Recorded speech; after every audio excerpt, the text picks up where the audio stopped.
Wala. Wala impact rinse.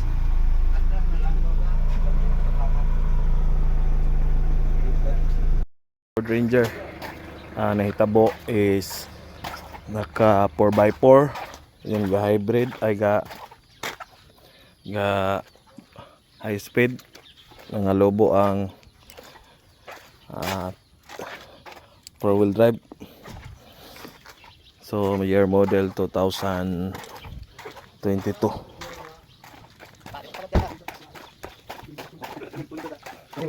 Balik na rin kung ano. May transfer lock.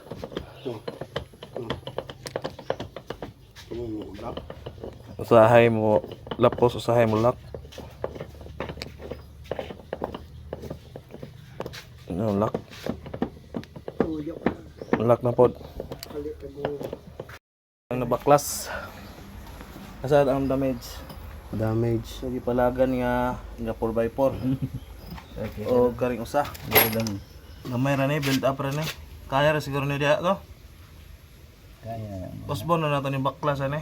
Kay hagtok man ni pag engage. Ini may control. Basta taas ra kay clearance. So muna na, machine shop na lang ni. So morning na tipak. Lagay motor. May natipak. Asa mo sin shop dire? Kani Ano unahan ka? kay mo po ni ang oil habilin. Ilan mo na?